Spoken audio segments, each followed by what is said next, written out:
Padre nuestro que estás en el cielo, santificado sea tu nombre. Venga a nosotros tu reino, hágase tu voluntad en la tierra como en el cielo.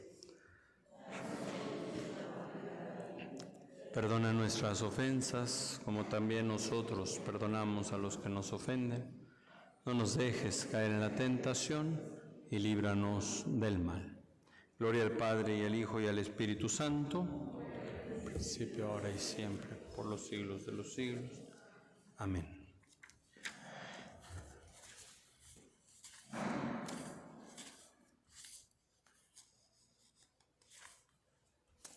Bien, dentro de la primera semana de ejercicios, el quinto ejercicio que propone San Ignacio, número 65, es meditación del infierno, que contiene en sí, después de la oración preparatoria, 2 preámbulos, 5 puntos y un coloquio, oración.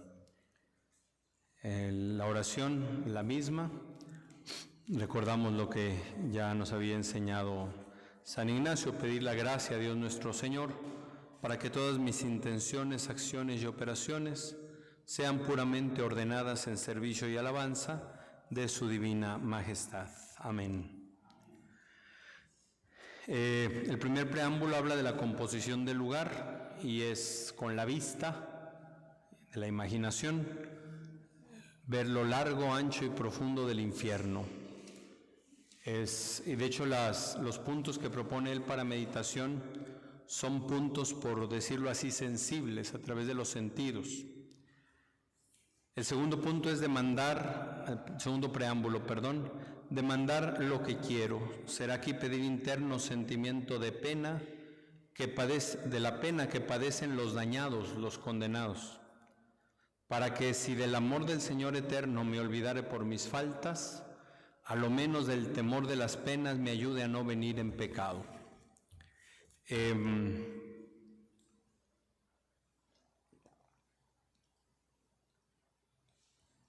Me acuerdo de una experiencia muy significativa que tuve en el primer grupo de oración de jóvenes que participé. Había un muchacho muy inquieto, muy desordenado, pero que era muy sensible a las cosas de Dios. Y entonces era de las primeras reuniones, la tercera o cuarta reunión quizá, y lo veo a él muy conflictuado, con mucho dolor en la mirada, y estaba llorando al final de la oración. Y le digo, ¿qué pasó? ¿Por qué estás así? Es que le pedí a Dios que me dejara sentir lo que Él siente cuando no atendemos a su llamada y a su amor.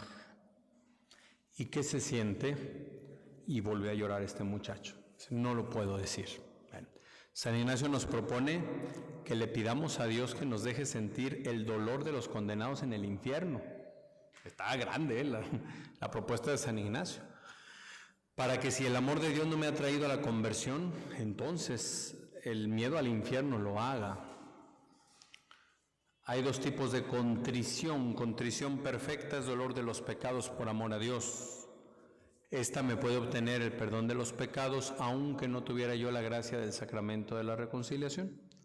La otra contrición, que no se dice contrición porque nomás tiene una C, contrición, es contrición imperfecta, también llamada atrición, y es dolor de los pecados por miedo a la condenación. Esta no me da el perdón de los pecados en caso de faltar el sacramento de la reconciliación, pero me puede provocar para buscar el sacramento de la reconciliación.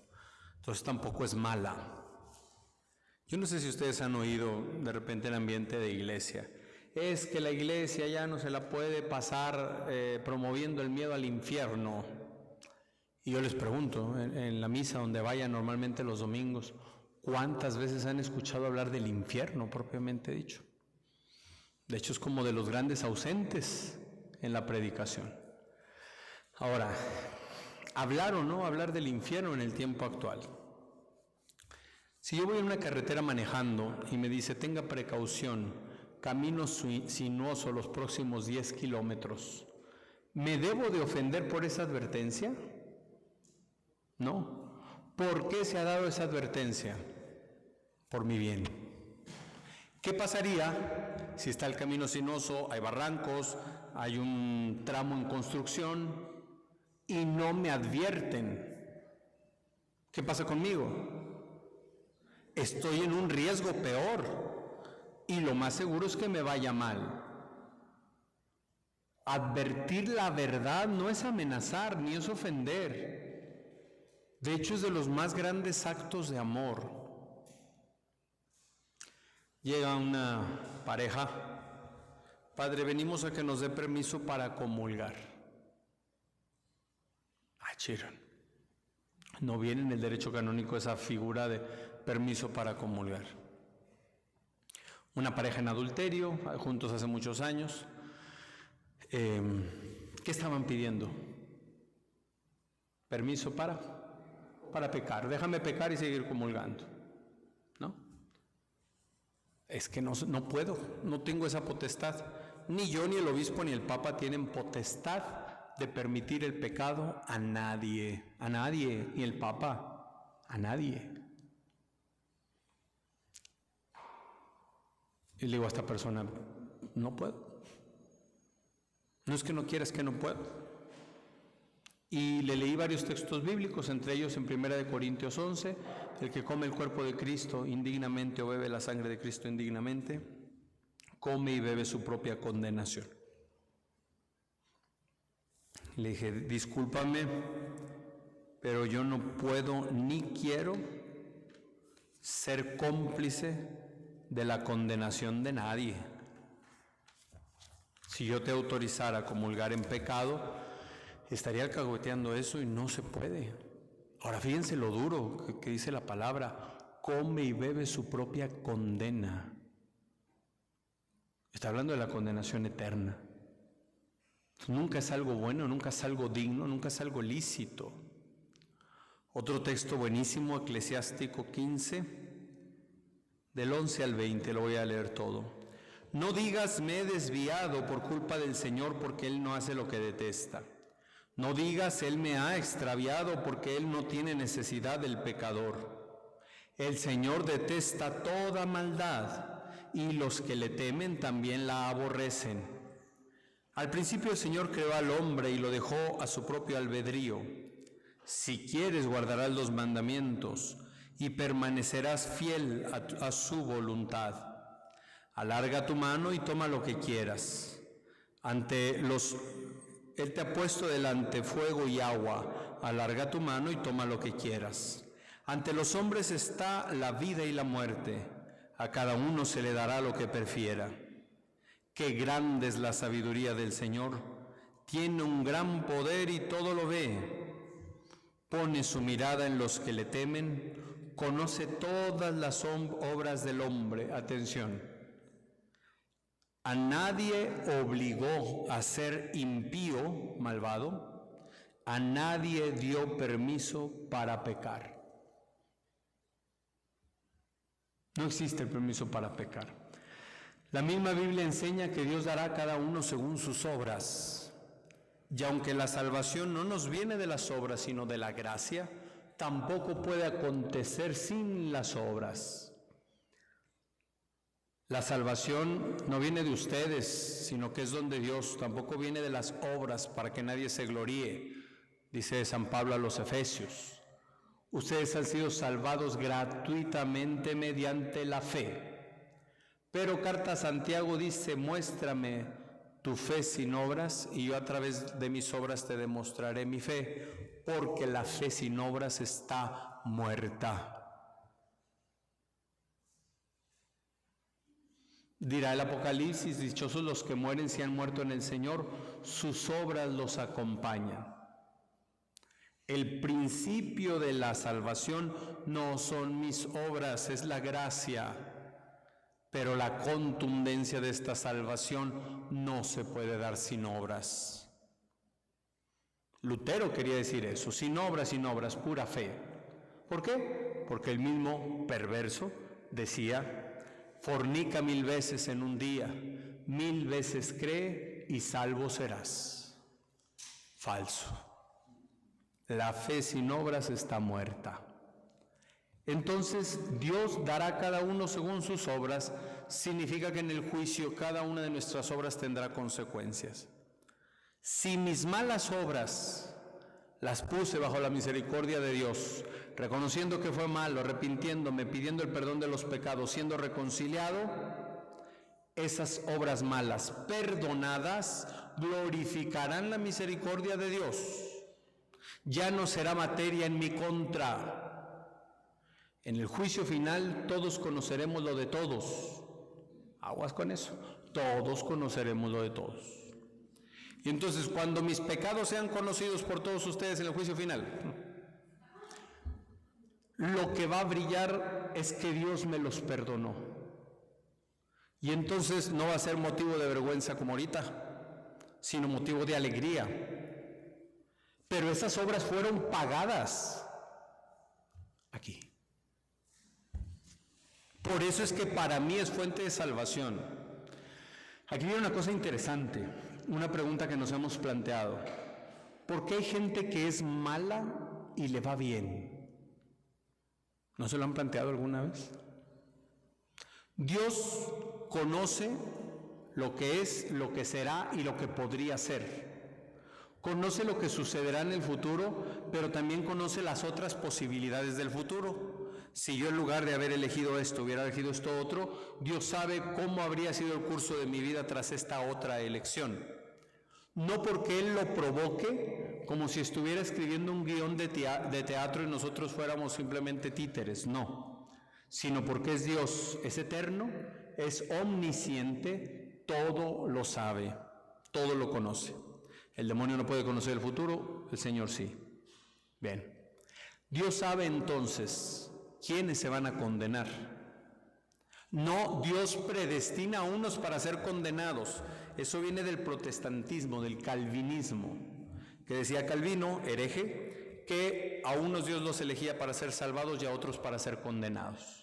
Un poco la visión hindú de tú estás en una casta, o india, no sé, hindú, tú estás en una casta y no te puedes mover de ella. Si estás para ser condenado, estás para estar condenado. Si estás para estar salvado, no importa lo que hagas, estás salvado. Bien, porque hay personas que son malas y les va bien. Como Dios sabe quiénes se van a condenar, no hay obra buena que Dios deje sin premiar. Y como Dios sabe que a tal persona en el futuro, en la vida futura, no le va a poder premiar porque estará condenado, digámoslo así, tiene que premiarle cada obra buena en esta misma vida. Está fuerte, pero tiene sentido. Dios no es indiferente a cada obra buena que hagamos, como tampoco es indiferente a cada obra mala que hagamos. Esto no significa que necesariamente nos tenga que ir mal en esta vida para que nos vaya bien en la otra, no. Pero ahí es donde tiene cierto sentido. San Alfonso María de Ligorio dice que cuando nos pase una dificultad en la vida, pensemos que por uno solo de nuestros pecados mereceríamos peor castigo, por uno solo. Y entonces estas dificultades son nada. El único verdaderamente inocente era Cristo Jesús el Señor. Fuera de Él, todos hemos hecho cosas malas que merecen castigo. Porque, insisto, aunque el sacramento de la reconciliación nos priva del castigo eterno, de la pena eterna, no nos priva de la pena temporal. O sea, el deber que yo tengo de reparar. Ahorita hablamos un poco de las indulgencias, que eso nos ayuda a reparar, pero mientras estoy en vida, no puedo decir, bueno, hago una indulgencia para no devolver lo que robé. Hice la indulgencia y quedamos a mano. No.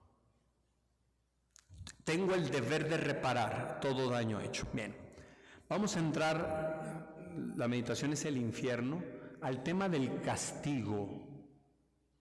Llanamente, pregunto y contestan de inmediato, ¿Dios castiga sí o no?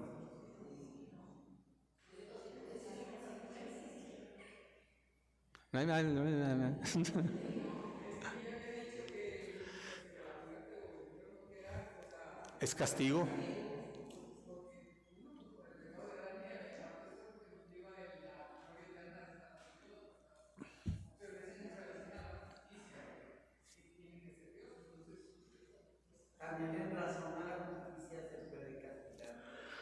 Dios puede castigar, sí. Este eslogan de Dios no castiga, yo no sé quién se lo inventó el siglo pasado, pero se ha repetido, tanto que terminamos ignorando las Escrituras o contradiciéndolas. A quienes tengan dudas sobre esto, les invito a hacer un estudio bíblico sobre el tema del castigo. ¿Cuántas veces habla del castigo divino? Y nos vamos a dar cuenta que es algo presente en la Escritura. El Apocalipsis: yo reprendo y castigo a los que amo. Esta palabra castigo se puede cambiar por corrijo, pero el sentido es el mismo. Corrijo, castigo. Y un texto para que esto nos quede muy claro, en la carta a los Hebreos, el capítulo 12, del verso 5 en delante. Han echado en olvido la exhortación que se os dirige como a hijos. Hijo mío, no menosprecies la corrección del Señor, ni te desanimes cuando te reprenda. Pues el Señor corrige, castiga a quien ama y azota a todos los hijos que reconoce. Es decir, sufren para corrección vuestra, pues Dios os trata como a hijos. ¿Conocéis acaso a algún hijo a quien su padre no corrija, no castigue? Y al revés, si se les ahorra corrección que a todos toca, señal de que son bastardos y no hijos. ¡Qué fuerte! Si no se les castiga, corrige, si quieren suavizar el término, la corrección que a todos toca, señal de que son bastardos y no hijos. ¡Qué fuerte! Además, teníamos a nuestros padres terrestres que nos corregían y les respetábamos. ¿No nos someteremos mejor al Padre de los Espíritus para vivir? Y eso que ellos nos corregían según sus luces y para poco tiempo, mas Él lo hace para provecho nuestro y para hacernos partícipes de su santidad. Palabra de Dios. Es un tema incómodo por la cantaleta que hemos asumido, independientemente de que corresponda o no con la verdad. Tengo la aplicación de la Real Academia Española, el diccionario, y dice: castigo, pena que se impone a quien ha cometido un delito o falta. Sinónimo: sanción, pena, correctivo, escarmiento, penitencia, ajustada, ajustón, castigación, no conocía así, punición. Segunda definición: enmienda, corrección de una obra o de un escrito. En desuso: reprensión, aviso, consejo, amonestación y corrección. El castigo. Dice la carta a los Hebreos que ¿a poco no aceptábamos el castigo de nuestros padres? Y eso que nos corregían según sus luces y para poco tiempo. Quienes tienen hijos, ¿es necesario corregir a los hijos, sí o no? Sí. Lo que decíamos hace rato, ¿lo hago con amor, lo hago por amor? ¿Es verdadero la razón por la que lo voy a hacer? Comercial, ahí tengo en mi YouTube curso para educación de los hijos. Son 10 videos donde hablo de esto a mucha profundidad, pero bueno, por encimita. Lo justo es que a mi hijo, si se equivoca, yo lo corrija, pero de una manera justa, racional y proporcionada. Porque ¿cuál es el propósito, entre varios, que tiene un castigo?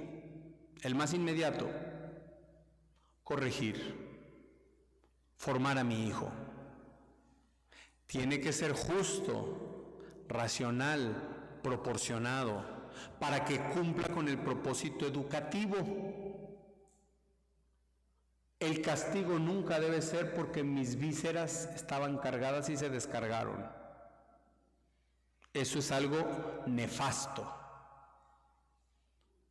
No castigo por tripa, sino por inteligencia, racional.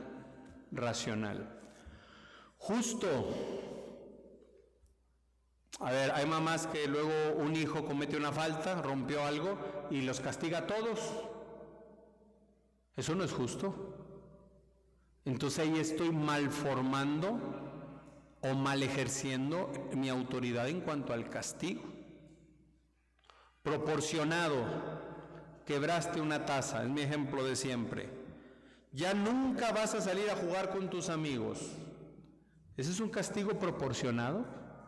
No, es visceral. ¿Cuál es el problema? Que luego se le bajan los humos de las tripas a esta mamá y de ratito dice, no, pero ¿cómo no vas a salir a jugar? Tienes que salir. Y entonces estoy anulando mi propia autoridad. Entonces estoy diciendo a mi hijo que yo no soy alguien en quien deba confiar porque digo mi desdigo.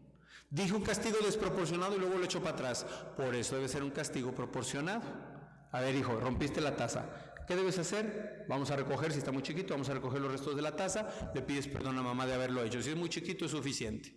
Si es más grande, a ver, de la escuela te tocan 150 pesos para el gasto diario en total de lunes a viernes, pues vas a agarrar 20 pesos para pagar la taza de mamá. Y eso es un castigo justo, proporcionado y bastante racional. ¿Me entiende? Vamos a pensar en el ámbito penal, en la sociedad. Cuando damos un castigo a alguien que está encarcelado, que sí cometió una falta, porque hay muchas injusticias, hay gente que lleva años sin recibir sentencia, alguien que sí cometió un delito y está encarcelado. ¿Cuál es el propósito de este castigo físico, que estás limitado en la libertad? Pues es por justicia, porque no puedo tratar igual al delincuente que al ciudadano justo. Es por tu bien, por eso se les cambió el nombre a centros de readaptación social. Que lo logren o no lo logren es otro tema, pero se supone que queremos la redención del delincuente, que deje de robar, para que tú entiendas que puedes ser mejor y puedes cambiar tus decisiones. Entonces quiero tu bien, para ti ciudadano delincuente, que dejes de ser delincuente y te quedes solo ciudadano, ¿no? Tiene un propósito de ejemplaridad, que los demás ciudadanos entiendan que si tú rompes la ley habrá consecuencias como este castigo coercitivo. Esto mismo lo llevamos a la casa, por justicia, porque si un hijo se porta mal no tiene que ser tratado igual que el que se portó bien. Esto no significa despreciar a mi hijo, nunca el amor debe estar en duda cuando voy a castigar, pero tiene que haber consecuencias. Lo que estoy buscando es que tú cambies. Entonces quiero tu bien, por eso justo, racional, proporcionado. Y tus hermanos también deben aprender que si rompen la ley como tú la rompiste, habrá consecuencias. Hasta ahí. Todo esto bien ejecutado, ¿les parece justo, sí o no? ¿Necesario? ¿Y por qué en Dios no? Cuando decimos que Dios no castiga, a ver, se habla de una triple autoridad que antiguamente ostentaba el rey y que supuestamente hoy está en 3 poderes divididos, que aquí en México ya no. Ya se fue al traste lamentablemente la división de poderes, ya se aprobó lamentablemente para la Constitución lo que se llama igualdad sustancial o sustantiva, algo así, que básicamente es meter la ideología de género en la Constitución. Es una tragedia terrible. Bien. Idealmente, en un ambiente democrático o en un ambiente monárquico hay 3 poderes: ejecutivo, legislativo y judicial. Legislativo, el que hace las leyes; judicial, el que juzga si se cumplen o no; y ejecutivo, el que ejecuta. Bueno, en la monarquía era el rey quien ostentaba los 3 poderes. Cuando decimos Dios no castiga, o peor, Dios no puede castigar, lo estamos privando de su potestad. Él ha creado la ley, Él es el juez último y Él es el que ejecutará la sentencia. Cuando decimos no castiga, no, Él no tiene poder ejecutivo. El judicial, pues sí, pero ¿cómo dice la gente? No, es que el que se condena solo se condena. Pero entonces Dios es un perdonen la expresión, un apergatado que está al margen viendo el juicio nada más así. No, Dios tiene la potestad de juzgar. Tan así que ahorita vamos a ver el texto del juicio final. Y hay dos juicios en este texto. Venid, benditos de mi Padre. Y el otro juicio, apártense de mí, malditos. Vayan al fuego eterno preparado para el diablo y sus ángeles. Ahí, que es el Señor Jesús, ¿está fungiendo como juez, sí o no? ¿Él dicta la sentencia, sí o no? ¿Él está ejecutando el castigo, sí o no?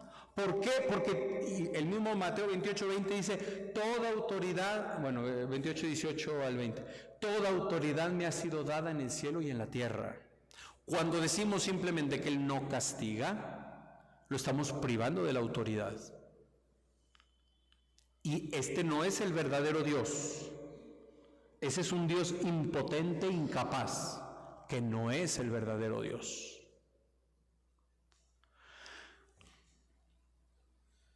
Entonces, Dios ha creado la ley, Dios juzga y Dios ejecuta la sentencia. Ahora, ¿cuál es un conflicto que tenemos respecto al tema del castigo?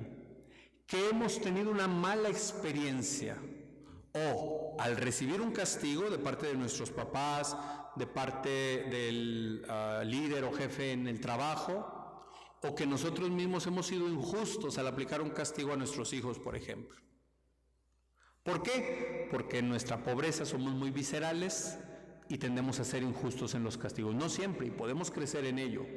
Entonces, como nuestros castigos han sido muy injustos, o los que sufrimos o los que infringimos, entonces decimos, no, Dios no puede castigar. Solo que Dios es infinitamente misericordioso y enteramente justo. Dios jamás tendrá un juicio injusto hacia nada y hacia nadie. Por lo tanto, en el momento en que Dios dicte castigo eterno para una persona, no hay una gota de injusticia en el juicio. Y aunque Dios no se va a inventar nada, este se portó bien, pero me caía mal, vete al infierno porque me caes mal. No. Dios es justísimo en el juicio de las obras, de las decisiones que tomaste. Incluso una cosa rara que voy a decir, hermanos. El infierno es la prueba última del amor de Dios. ¿Cómo es eso? Te amo tanto que respeto tus decisiones y las consecuencias de tus decisiones. Si no te voy a forzar a que me ames en esta vida, tampoco te voy a forzar para que me ames en la eternidad, porque yo sí te amo con amor eterno. ¿Entiende? Dios respeta la libertad, ha respetado hasta sus últimas consecuencias la libertad del condenado, porque lo ama, porque no lo puede forzar ni violentar. ¿Queda claro esto? Entonces es una cuestión muy seria, muy seria. Dios no es alguien ajeno o incapaz de actuar. Quienes dicen que Dios no castiga, les planteo casos que yo he conocido, como el de personas secuestradas, abusadas, niños abusados. Y yo les pregunto, ¿entonces Dios va a ser indiferente a esto? No puede ser indiferente, porque es Dios. Porque nos ama. En la misa tradicional en latín, pero en la misa actual también, en latín, hay una frase muy fuerte que en las traducciones la hicieron exageradamente suave. En latín dice ut placatus accipias, que se traduce estrictamente para que recibas aplacado esta ofrenda. Recibas aplacado. ¿A quién se aplaca? Al que está violento, enojado, iracundo. Entonces la misa en el texto original dice, Padre, para que recibas aplacado esta ofrenda. ¿Qué quiere decir? A ver, Si ya hablamos de la gravedad de un solo pecado mortal que atenta contra la majestad de Dios, ¿bastaría los pecados cometidos el día de hoy alrededor del mundo para que Dios en una ira justa destruyera el mundo el día de hoy? ¿Sí o no? Tan solo los pecados de hoy. Cuando en la misa le decimos, Padre, para que recibas aplacado esta ofrenda, se actualiza el sacrificio de Cristo para que la ira de Dios se vuelque en misericordia para aquellos que quieran recibir misericordia, porque Dios no puede forzar. Esa frase la tradujeron, recibe, Padre, en tu bondad. Está bonito y es verdadero, pero le resta el peso que en el original tiene, para que recibas aplacado, que es uno de los fines de la Santa Misa, aplacar la ira de Dios. De eso ya no se habla hoy, no se enseña de esa manera, pero es que en Dios la ira siempre es justa. Paréntesis, nosotros podemos tener ira justa e ira injusta, no siempre la ira es pecado. Una ira justa es la que es por razón justa. Están golpeando a mi hijo, me enojo y voy a defender incluso a golpes a mi hijo, esa ira es justa, no es pecado, ni puede ser pecado. La ira que me lleva a la legítima defensa, me defiendo ante el injusto agresor en igualdad de circunstancias. Vamos a suponer, llego a mi casa y está mi esposa con mis hijos y está un ladrón apuntándoles con un arma. Por alguna razón yo tengo también un arma de fuego ahí. No solamente tengo la libertad, sino la obligación de defender a mi esposa y a mis hijos. Y le dispara al ladrón y lamentablemente muere, esa muerte no es pecado, porque es en legítima defensa y fue movida por una ira justa. ¿Queda claro esto? Tan no es siempre pecado la ira que el Señor Jesús se enojó. ¿Se acuerdan en el templo? Hasta tiró las mesas, se hizo un látigo. Si es ira justa, no tiene nada de malo. ¿Cuál es la ira que es pecado? La injusta.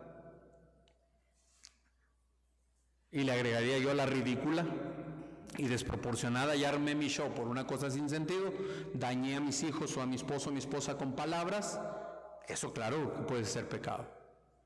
Pero la sensación de enojarme, la sensación no es pecado. Fuera justo o injusto, la sensación de enojarme no es pecado. Los actos que hago, esos son o no son pecado. Los actos, no la sensación. Entonces, Dios tiene ira justa, sí. Cuando se habla de la cólera divina, de la venganza de Dios, eso es verdad. Tenemos un Dios celoso en justicia. Dios no va a permitir que su iglesia santa se prostituya postrándose delante de otros dioses. Dios no es ajeno. Y vamos a este texto. Cuando venga el Hijo del Hombre en su gloria, acompañado de todos sus ángeles, se sentará en su trono glorioso. Entonces serán congregadas delante de él todas las naciones, y él irá separando a los unos de los otros, como el pastor separa las ovejas de los cabritos. Pondrá las ovejas a su derecha y los cabritos a su izquierda. ¿A qué se ha sentado? A juzgar. Ese juicio último que solo le compete a él. El juicio particular cuando yo muera, o personal, y el juicio universal o juicio final, la materia del juicio es la misma. Mi vida. La forma es la diferente. Cuando yo muera, Dios y yo, ahí seré juzgado. El juicio final, todo mundo delante de todo mundo, viviendo Cristo glorioso de forma solemne y majestuosa, realizando este juicio público. Pero no va a haber novedad para cada alma de mi juicio que tuve al momento de morir y este segundo juicio, que es el mismo en la materia, al final de los tiempos. O sea, si Dios me dijo, venid bendito de mi Padre, en mi juicio particular, no me va a decir lo contrario en el juicio final, porque es lo mismo, solo que de forma pública, solemne y majestuosa. ¿Qué está haciendo el Señor Jesús aquí? Juzgar. Porque luego, incluso en la iglesia de hoy, se ofrece una imagen de un Jesucristo casi hippie, indiferente a todo, le da lo mismo que hagas y que no hagas, pura paz para todos. Y cuando hay una palabra fuerte, no, sé como el Jesús del Evangelio. Pues estas palabras que estoy leyendo son del Jesús del Evangelio. Dirá a los de la derecha: venid benditos de mi Padre, recibid la herencia del reino preparado para vosotros desde la creación del mundo, porque tuve hambre y me disteis de comer, etcétera, tuve sed y me disteis de beber. A los otros, entonces le dirá a los de su izquierda: apártense de mí, malditos, vayan al fuego eterno preparado para el diablo y sus ángeles, porque tuve hambre y no me disteis de comer, tuve sed, no me disteis de beber, etcétera.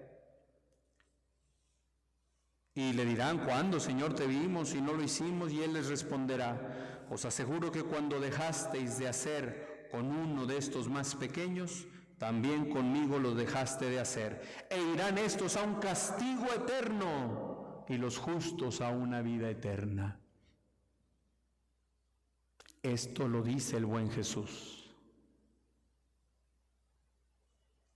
Otra palabra del buen Jesús que viene en el Apocalipsis: conozco tus obras, no eres ni frío ni caliente, ojalá fueras frío o caliente, pero porque eres tibio y no frío ni caliente, voy a vomitarte de mi boca.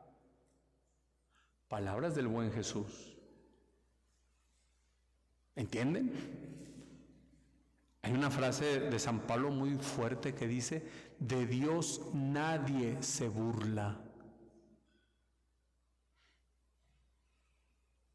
Por eso el juicio es tremendo y debemos prepararnos para él. También en la Escritura, en el Nuevo Testamento, dice: habrá un juicio sin misericordia para quien no practicó misericordia. Hermanos, esto que les estoy hablando es la revelación, es palabra de Dios. La iglesia no se inventa nada y no son ideas del Padre Vicente. Porque si usted luego platica, es que el Padre Vicente nos dijo, ¿y el Padre Vicente qué? En cambio, si usted dice, la Biblia dice, la fe de la iglesia enseña, pues si dice ser católico, ¿cómo se echa para atrás? ¿Qué es entonces el infierno? El castigo eterno para Satanás y sus ángeles y para todos aquellos que no se dejaron salvar por la misericordia y vivieron de forma contraria a la voluntad de Dios.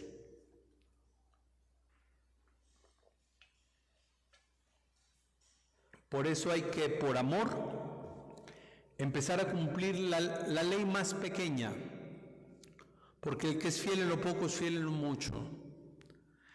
El que es infiel en lo poco es infiel en lo mucho. La condenación eterna tiene dos efectos: pena de daño y pena de sentido. El infierno o la condenación eterna tiene dos efectos: pena de daño o pena de sentido. La pena de sentido es el castigo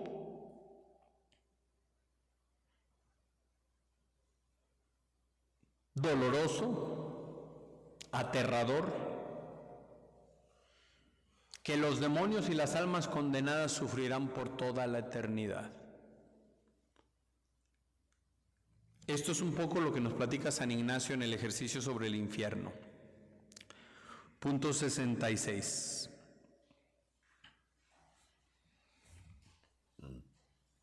El primer punto será ver con la vista de la imaginación los grandes fuegos y las ánimas como en cuerpos de fuego. Segundo, oír con las orejas llantos, alaridos, voces, blasfemias contra Cristo nuestro Señor y contra todos sus santos. El tercero, oler con el olfato humo, piedra, azufre, sentina y cosas podridas. Cuarto, gustar con el gusto cosas amargas, así como lágrimas, tristeza y el gusano de la conciencia. Quinto, tocar con el tacto, es a saber cómo los fuegos tocan y abrazan las ánimas. Esa es la pena de sentido. Es lo que más miedo nos da, pero no es lo peor. ¿Hay un fuego en el infierno? Sí. La Iglesia no ha definido de qué naturaleza es este fuego. Actualmente se dice mucho que el cielo y el infierno no son un lugar, sino un estado del alma. Sí, pero no. Sí es un estado del alma, sin lugar a dudas, porque actualmente es el alma la que sufre esto. Pero en el cielo, hoy por lo menos, hay dos cuerpos humanos glorificados, el del Señor Jesús y el de la Santísima Madre. Un cuerpo glorificado es un cuerpo material, glorioso pero material. Tiene que estar en algún lugar, aunque sea en el más allá. Quiero decir, no puedo tomar un cohete y decir, ya llegué con Cristo glorificado. No puedo. Entonces, este más allá está aquí mismo, pero más allá. No hay palabras para explicar más esto, pero no es que me pueda trasladar yo y llegar o al cielo o al infierno. Y sin embargo, tiene que tener algún tipo de ubicuidad, de ubicación en el espacio este lugar. ¿Por qué? Pues porque lo exige la naturaleza de quienes están o estarán ahí. Cuando Cristo vuelva, todos vamos a resucitar en nuestra carne, todos, absolutamente todos. Las almas que están en el cielo resucitarán para el gozo eterno, y el gozo será mayor porque ahora sus cuerpos, sus sentidos, participarán también del regocijo eterno. Quienes lamentablemente estuvieran en el infierno, también su sufrimiento será peor, porque ahora sus sentidos participarán del tormento. Y entonces cuando todos resucitemos, necesariamente el cielo y el infierno los tendremos que conocer como un lugar. ¿Me entienden esto? Aunque no sea un lugar ubicable en esta realidad en la que nosotros estamos. Ya ponen el GPS, cielo. No hay, pero está. Una dimensión, sí, por hablar, pero nos quedamos muy cortos en qué queremos decir con eso.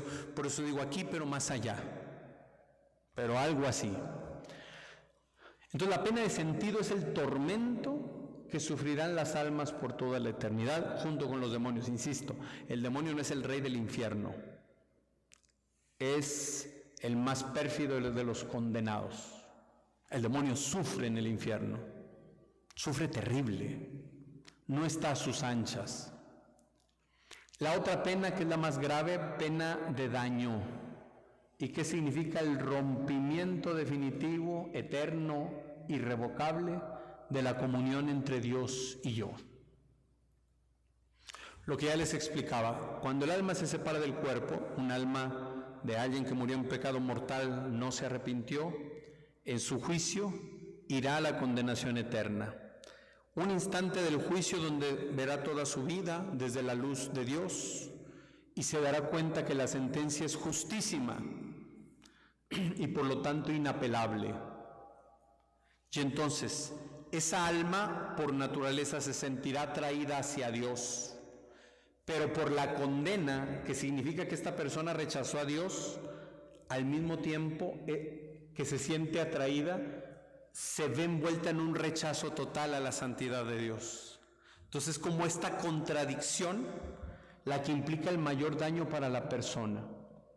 Ahora, esta persona es consciente de que pudo haber hecho las cosas diferentes y pudo haber decidido de manera diferente, y por eso es mayor la frustración. Pude haber hecho las cosas bien. Hay algunos teólogos que proponen un dato interesante, que no es regla de fe, pero es interesante meditarlo, que el fuego del cielo, porque varias veces en las visiones que tiene Juan, por ejemplo, habla del fuego del cielo, o decimos que el Espíritu Santo, fuego de lo alto, ven y desciende, dice que el fuego del cielo es el mismo fuego del infierno, el fuego del amor de Dios. Pero, como los demonios y los condenados han rechazado ese amor, la presencia de ese amor les sabe a tormento. ¿Me entienden? como si a mí me cae muy mal tal persona y sin embargo estoy obligado a trabajar con ella así, codo a codo en la misma oficina. Por eso dicen, ay, es un infierno. De forma análoga, quisiera yo estar con Dios porque sé que es lo mejor, pero le he rechazado y entonces tu presencia me repulsa y me daña. Pena de daño, he roto con Dios. Y las almas del infierno anhelan a Dios, no por amor, sino por soberbia. Conociendo con claridad los condenados, cuál es el estado de los redimidos en el cielo y la felicidad eterna que ellos tienen, el condenado también la querría para sí, no por amor a Dios, sino por soberbia, como el diablo. Y por eso, así como el demonio es el más grande odiador, el más grande temeroso y el más grande fracasado, esa es la misma condición de aquellos que lamentablemente se han condenado. ¿Existe la posibilidad de condenación? Lamentablemente sí. Por eso debemos custodiar nuestra salvación con temor y temblor y anhelar el cielo por encima de todo. Y les insisto, el pecado mortal se llama mortal porque engendra muerte eterna. ¿Y qué es la muerte eterna? La condenación, estar lejos de Dios para siempre. Pidámosle al Señor que nos libre. Por eso dice la misa, yo se dan cuenta siempre uso la plegaria 1, que es la que más se acerca a lo que había sido la misa por muchos siglos. Entonces dice, líbranos de la condenación eterna y cuéntanos entre tus elegidos. Diariamente, diariamente, diariamente. Líbranos de la condenación eterna y cuéntanos entre tus elegidos. No, es que tú estás exponiendo un Dios malvado, un Dios vengador, el Dios de Jesucristo, el Dios vivo y verdadero, el que existe desde siempre y vive para siempre, un Dios del cual nadie se burla, infinitamente misericordioso y enteramente justo, que ha hecho todo lo que era necesario para que tú y yo tuviésemos salvación, pero que no me va a obligar a amarlo, y que todos mis actos tienen consecuencias temporales y eternas, y que si hoy estamos vivos, que es en lo que redunda San Ignacio, es porque Él ha querido que hoy sea para nosotros día favorable, día de salvación. Gloria al Padre y al Hijo y al Espíritu Santo.